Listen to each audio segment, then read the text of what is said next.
All right, this morning, a big bombshell lawsuit coming out of the New York Attorney General's office going after the NRA and its top executives. To discuss this, let's bring in New York Congressman Lee Zeldin. Congressman, welcome back to the show. Always good to be with you both. Congressman, so your colleagues there on the Democratic side in Congress want to keep defunding the police. Your mayor, just outside of your district in New York, wants to defund the police. And now New York State's going after the NRA. Is this a pattern that we're seeing on the left? You're seeing certainly a pattern coming out of the left. You have people who are calling for defunding, dismantling, disbanding, abolishing law enforcement, and then you have some people in the media or members of Congress trying to interpret those words and those policies, and they say, well, what they actually mean is this. And then those organizers who are calling for, say, defunding the police say, no, we actually mean defunding. Meanwhile, because of elected officials pandering to that movement and turning their backs on law enforcement, you're seeing spikes in crimes and shootings. You're seeing law enforcement getting injured, some killed, many submitting retirement packets and deciding that if law enforcement doesn't have their back, that if you have the time put in, I'm going to drop my paperwork and then move on and enjoy the rest of my life because I feel like I put the time in. I don't feel guilty. Feel guilty for my selflessness to my community.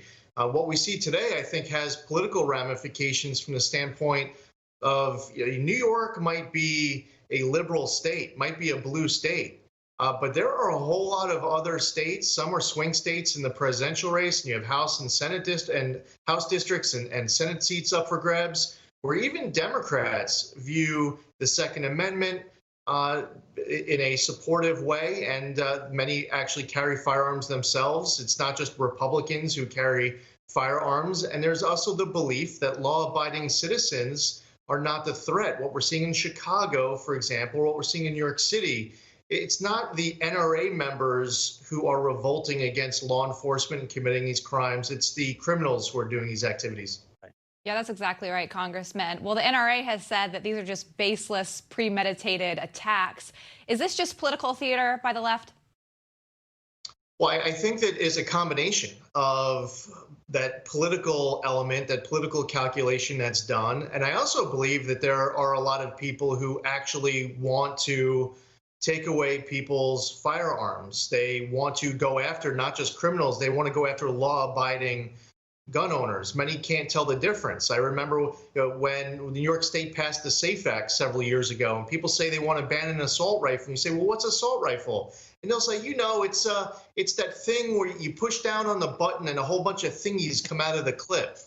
And you have to start walking through that conversation of what exactly an assault rifle is. They don't even know. They just know that it looks scary, so therefore we should ban it. So I think we have a long way to go. Put aside the political calculations, I think we have a long way to go just on educating people who aren't familiar with firearms. Because, they'll say we should ban semi-automatic firearms. And you say, you understand that means that when you pull the trigger down, one bullet comes out, right? And people think when they say semi-automatic, there are a lot of Americans who believe you push down on the trigger once and that you're going to have 100 rounds come flying out. Yeah, those have been banned since I think 1936. It's amazing. I always love the phrase military-style weapons, and I'm thinking to myself, you've served, I've served. That I don't think they realize entirely what that means when they say it.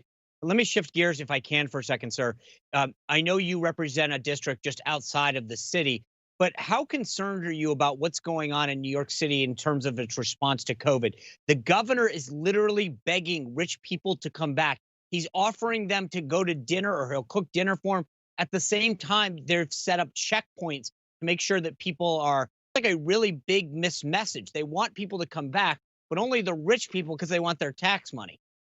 Yeah, a lot of inconsistency. We saw earlier on in this outbreak where other states wanted to take actions in order to protect their population.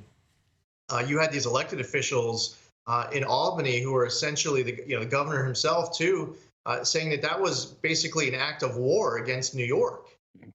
And that's when the outbreak was in the New York, New Jersey area. And there was a desire on the part of some people in Washington or for other state governors around the country who say that if the outbreak is in New York and New Jersey area, let's contain it there.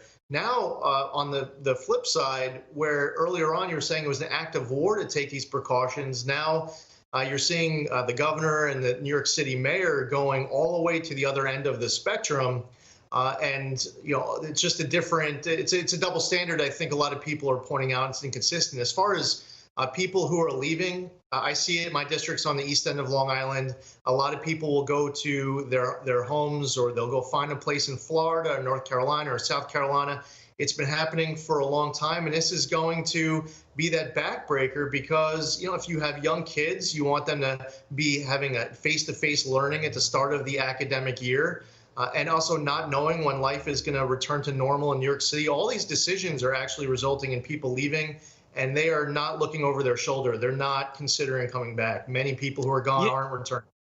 Yeah, I was going to head to my place in the Hamptons, and then I realized I don't have a place in the Hamptons, so that made going there that much more difficult. Congressman, let me ask you something, though, because you just said something that was really, really insightful. You talked about the double standard. Don't you think it's ironic that Bill de Blasio and your governor, Andrew Cuomo, are very concerned about their border right now of their state, yet they don't seem too concerned with the border of the United States when it comes to immigration?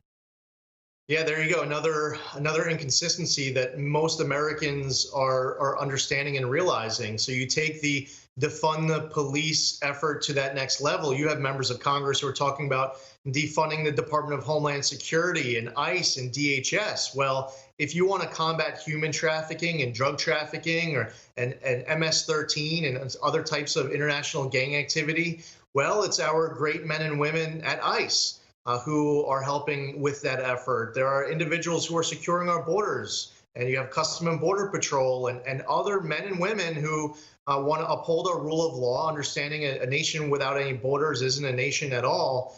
And I think it's important to take these values and these top priorities of most Americans and apply that to your own policies so that there's consistency. I mean, you know this, Sean, from your experience in the military. One of the most fundamental traits of a good leader is to be consistent, because there are people who are looking to follow you and they want to set their expectations right and know that you are someone who is going to uphold a certain type of value system, level-headed. And I feel like where that defund the police effort isn't just in New York City, we also see it in the halls of Congress for these federal agencies. It applies to your question. Yeah. Congressman, thank you for joining us to react. If I do get my place in the Hamptons at some point, I'll be sure to let you know and have you over. I look forward to the invite. All right. Well, still to come. It's been more than a month and the first stimulus checks went out. We're going to speak to one congressman who believes trading the next stimulus check for community service is the way to go. Stay tuned.